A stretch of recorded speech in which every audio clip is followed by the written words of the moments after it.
यार दोस्तों, कैसे हैं आप लोग। मेरा नाम सौरभ कुमार है और मैं आप लोग को यहाँ पर संक्षिप्त इतिहास एनसीईआरटी सार संग्रह क्लास 6 12 पढ़ा रहा हूँ, जो कि आपका वन लाइनर है।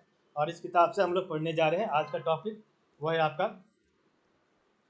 मराठा राज के बारे में पढ़ रहे थे, जिसका आज हम आखिरी पार्ट पढ़ेंगे। ठीक है, तो आज हम पढ़ेंगे आपका सबका जो मराठा जो मराठा जो आपका अलग अलग भागों में बट गया था, उसके बारे में पढ़ेंगे। ठीक है, तो मराठा जो आपके अलग अलग भागों में बट गया था, उसके बारे में पढ़ेंगे। तो आज हम पढ़ेंगे आपके नागपुर के भोंसले से लेके बड़ौदा के गायकवाड़। ठीक है, और आपके जो है इंदौर के होलकर व ग्वालियर के सिंधिया के बारे में पढ़ेंगे। ठीक है, तो नागपुर के भोंसले, तो कोल्हापुर के भोंसले व तंजापुर के व्यम कोजी। तो कोल्हापुर के भोंसले व तंजापुर के व्यम कोजी के वंशजों जो सतारा राजा के समान अधिकार का दावा कर रहे थे, जबकि विपरीत नागपुर की वंशावली सतारा शासकों के स्पष्ट रूप से अधीनस्थ थी। तो नागपुर के भोंसले कौन थे? तो कोल्हापुर के भोंसले व तंजापुर के व्यम कोजी के वंशजों जो सतारा राजा के समान अधिकार का दावा कर रहे थे, जबकि विपरीत नागपुर की वंशावली सतारा शासकों के स्पष्ट रूप से अधीनस्थ थी। इस वंशावली के सबसे प्रतापी शासक रघुजी भोंसले 1727 से लेकर 55 थे। इन्हें बंगाल व बिहार में मराठा साम्राज्य के विस्तार का उत्तरदायी माना जाता है। तो इस वंशावली के सबसे प्रतापी शासक रघुजी भोंसले जो है आपके 1727 से लेकर 55 थे, और इन्हें बंगाल व बिहार में मराठा साम्राज्य के विस्तार का उत्तरदायी माना जाता है। ठीक है, जो कि नागपुर के भोंसले के थे। ठीक है, नेक्स्ट आपका बड़ौदा के गायकवाड़। तो गायकवाड़ों ने अपनी उपस्थिति 1720 में दर्ज कराई, और प्रारंभ में वे न सिर्फ शक्तिशाली भोंसले परिवार के बल्कि दवादे परिवार के भी अधीनस्थ थे। तो गायकवाड़ों ने अपनी उपस्थिति 1720 ईस्वी में दर्ज करवाई। प्रारंभ में वे न सिर्फ शक्तिशाली भोंसले परिवार के बल्कि जो है दवादे परिवार के भी अधीनस्थ थे। गायकवाड़ों ने अपनी राजधानी बड़ौदा में बनाई। तो गायकवाड़ों ने अपनी राजधानी बड़ौदा में बनाई, और जिससे इस क्षेत्र में व्यापार व उत्पादन के तंत्र का पुनः एकीकरण हुआ। तो गायकवाड़ों ने अपनी राजधानी बड़ौदा में बनाई, जिससे इस क्षेत्र में व्यापार व उत्पादन के तंत्र का पुनः एकीकरण हुआ। ठीक है, बड़ौदा में दामाजी के शासनकाल और उनकी मृत्यु हुई थी 1768 में। तो बड़ौदा में दामा जी के शासनकाल के बाद कुछ परिवर्तनों का युग आया।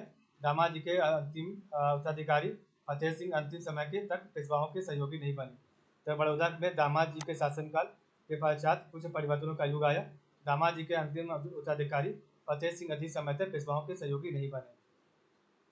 1770 ईस्वी के उत्तरार्ध में उसने अंग्रेजी ईस्ट इंडिया कंपनी से समझौता किया। 1800 ईस्वी तक पेशवाओं के बदले अंग्रेज उत्तराधिकारी के मामलों में निर्णय लेते थे, जो 19वीं शताब्दी में उनके अधीनस्थ शासक बन गए थे।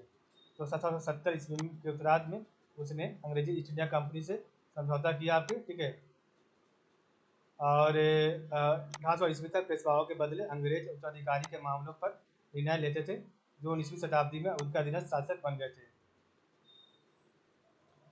नेक्स्ट आपका है इंदौर के होलकर। तो मल्हाराव ने इंदौर में स्वयं की सत्ता स्थापित की, जहां उसके उत्तराधिकारी ने मुख्य व्यापार मार्गों और बुरहानपुर के प्रमुख व्यापारिक केंद्रों पर नियंत्रण स्थापित किया था।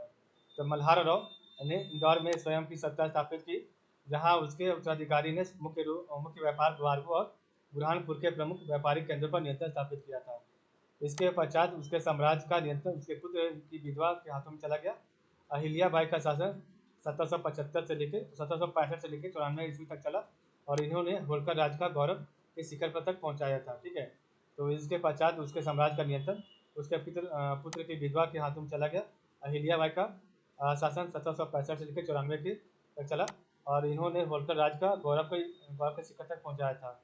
नेक्स्ट आपका है ग्वालियर के सिंधिया। तो ग्वालियर के सिंधिया क्या है?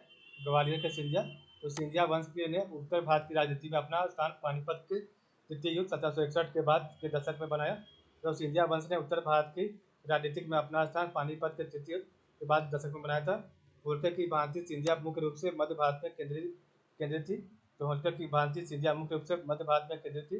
पहले उज्जैन एवं 18वीं शताब्दी के गुजरात के बाद ग्वालियर में महादजी सिंधिया के लंबे शासनकाल 1761 से लेकर 94 के दौरान यह वंश संगठित हुआ। तो होलकर की भांति सिंधिया मुख्य रूप से मध्य भारत में केंद्रित थी। पहले उज्जैन एवं 18वीं शताब्दी के उत्तरार्ध के बाद जो है आपका ग्वालियर में महादजी सिंधिया के लंबे शासनकाल 1761 से लेकर 94 के दौरान यह वंश संगठित हुआ। महादजी सिंधिया कुशल व नव परिवर्तन कारी सैन्य प्रशासक सिद्धू हुए। वे उत्तर भारत में अपने साम्राज्य का विस्तार करने में सफल रहे, जो अफगान हमलों के उपरांत कमजोर हो गया था। शाह आलम द्वितीय के शासनकाल में उन्होंने अपने हस्तक्षेप द्वारा प्रभाव स्थापित किया था। ठीक है। 1780 के मध्य में मुगल बादशाह ने उसे अपने कामकाज का उपशासक नियुक्त किया था। तो 1780 के मध्य में मुगल बादशाह ने उसे अपने कामकाज का उपशासक नियुक्त किया था, आपका महाजी सिंधिया को। ठीक है।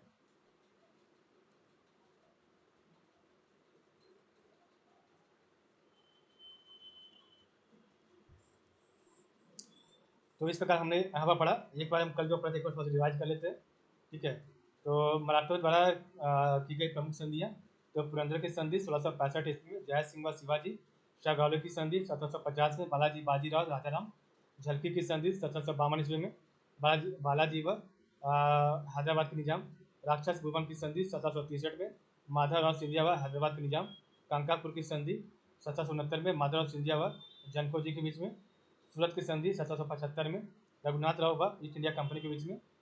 पुरंदर की संधि 1776 में, आपका जो है माधवराव नारायण व अंग्रेज के बीच में। बड़गांव की संधि 1789 में, माधवराव नारायण व अंग्रेज के बीच में। सालभाई की संधि 1782 में, माधवराव नारायण व अंग्रेज के बीच में। बसिर की संधि 1802 में, बाजीराव द्वितीय व अंग्रेज के बीच में। देवगांव की संधि 1803 जो है आपका भोसले व अंग्रेज के बीच में। सुरजी अर्जुन गांव की संधि 1803 में, सिंधिया व अंग्रेज के बीच में। राजापुर घाट की संधि 1804 होलकर व अंग्रेज के बीच में। ऊना की संधि 1817 में, बाजीराव द्वितीय व अंग्रेज के बीच में। ग्वालियर की संधि 1817 में, दौलत राव सिंधिया व अंग्रेज के बीच में। और मंदसौर की संधि 1818 और होलकर व अंग्रेज के बीच में। ठीक है। आंग्ल मराठा युद्ध, तो प्रथम आंग्ल मराठा युद्ध अवधि 1775 से लेकर 82 के बीच में। Peshwa Madhavrao, governor general Warren Hastings और संधि किया था सालभाई की संधि 1782 में।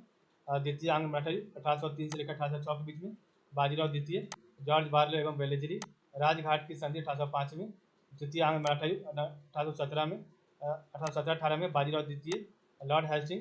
ठीक है। पुणे की यह संधि 1817 में हुआ था। ठीक है। इस प्रकार हमने देखा आज का वीडियो। तो आज के लिए बस इतना ही। आप लोग का बहुत बहुत धन्यवाद।